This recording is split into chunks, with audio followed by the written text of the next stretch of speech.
चंद्रयान के बाद अब सूर्ययान ने किया कमाल। सूर्य के नजदीक जाकर ली ऐसी तस्वीरें जिन्हें देखकर उड़े सबके होश। रिसर्च शुरू होने से पहले ही आदित्य एल1 ने किया सूर्य को लेकर बड़ा खुलासा। इसरो का यह मिशन करेगा भारत का नाम रोशन।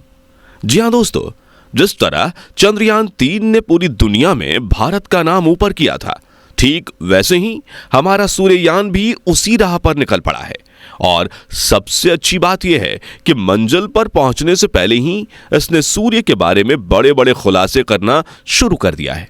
अभी हाल ही में इसने सोलर फ्लेयर्स और सोलर पार्टिकल्स से जुड़ा अहम डेटा इसरो के वैज्ञानिकों को भेजा था, जिसके बाद पूरी दुनिया में हमारे सूर्ययान की चर्चा हुई थी और इसरो वैज्ञानिक भी उस सफलता को लेकर काफी खुश थे। इसी सिलसिले को आगे बढ़ाते हुए इस बार हमारे आदित्य एल1 ने अलग अलग टेक्नोलॉजी का इस्तेमाल करके सूर्य की 12 तस्वीरें हमें भेजी हैं और इन तस्वीरों के माध्यम से हमारे इस स्पेस क्राफ्ट ने सूर्य से जुड़ी बहुत अहम जानकारी हम तक पहुंचाई है। अब सूर्ययान ने इसरो को ऐसी क्या जानकारी भेजी है जिसकी चर्चा पूरी दुनिया में हो रही है और आदित्य एल1 द्वारा भेजी गई इन तस्वीरों को इतना खास क्यों माना जा रहा है और किस तरह यह मिशन भारत का नाम रोशन कर रहा है, यह सब कुछ हम आज आपको इस वीडियो में एक्सप्लेन करने वाले हैं। साथ ही आपको आदित्य एल1 द्वारा खींची गई सूर्य की ये खास तस्वीरें भी दिखाएंगे, इसलिए वीडियो को अंत तक जरूर देखिएगा। साथ ही अगर आप चैनल पर नए हैं तो ऐसी ही नॉलेजेबल वीडियोस के लिए सब्सक्राइब करना बिल्कुल भी ना भूलें। दोस्तों, इस समय आप अपनी स्क्रीन पर सूर्य की जो तस्वीर देख रहे हैं वो हमारे सूर्ययान के द्वारा ली गई है। जानकारी के लिए बता दें कि यह आदित्य एल1 के payload solar ultraviolet imaging telescope या सूट के द्वारा पहली बार ली गई सूर्य की फुल डिस्क इमेज है। इन सभी तस्वीरों में आपको सूर्य का रंग अलग अलग दिखाई दे रहा होगा। इसका कारण यह है कि इन तस्वीरों को 200 से लेकर 400 नैनोमीटर की अलग अलग वेवलेंथ्स पर क्लिक किया गया है और इनमें से हर एक तस्वीर सूर्य के बारे में एक अलग जानकारी प्रस्तुत कर रही है। उदाहरण के लिए अगर आप इसकी सबसे पहली तस्वीर NB1 को देखें तो सूर्य के फोटोस्फीयर, सनस्पॉट, ब्लेजेस और लिम्ब डार्किंग को दर्शा रही है। इस तस्वीर को 21.4 नैनोमीटर की वेवलेंथ पर क्लिक किया गया है। वहीं NB8 तस्वीर को देखें तो ये सनस्पॉट्स और प्लेजेस के साथ साथ क्रोमोस्फीयर और क्वाइट सन को इंडिकेट कर रही है। यह इमेज 396.8 नैनोमीटर के वेवलेंथ पर ली गई है। इसी तरह हर एक तस्वीर के अंदर सूर्य से जुड़ा अहम डेटा छिपा हुआ है।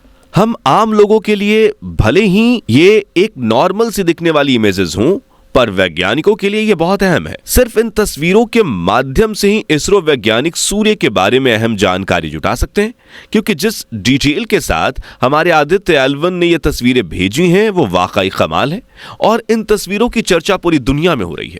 जरा सोच कर देखिए दोस्तों, कुछ महीने पहले तक हमें इस तरह की तस्वीरें सिर्फ नासा और उसके जैसी कुछ दूसरी स्पेस एजेंसियों के पास देखने को मिलती थी और ऐसी तस्वीर देखने के लिए हमें इन स्पेस एजेंसियों के ऑफिशियल सोशल मीडिया हैंडल या इनकी वेबसाइट पर जाना पड़ता था। लेकिन अब हमारी स्पेस एजेंसी इसरो इतनी काबिल हो चुकी है कि अपने स्पेस क्राफ्ट को भेजकर खुद सूर्य के इतने नजदीक की तस्वीर ले रही है।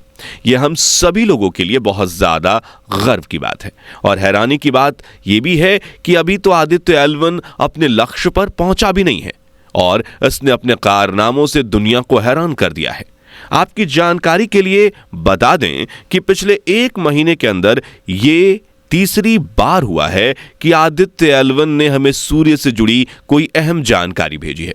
सबसे पहले सूर्ययान ने हमें अपने high energy L one orbiting x ray spectrometer यानी कि HEL-IOS की मदद से सोलर फ्लेयर्स की पहली झलक को कैप्चर करके भेजा था और यह डेटा मिलते ही वैज्ञानिकों में खुशी की लहर दौड़ गई थी, क्योंकि सूर्य को स्टडी करने में यह डेटा हमारे ही नहीं बल्कि पूरी दुनिया के वैज्ञानिकों के लिए बहुत ज्यादा काम आने वाला है।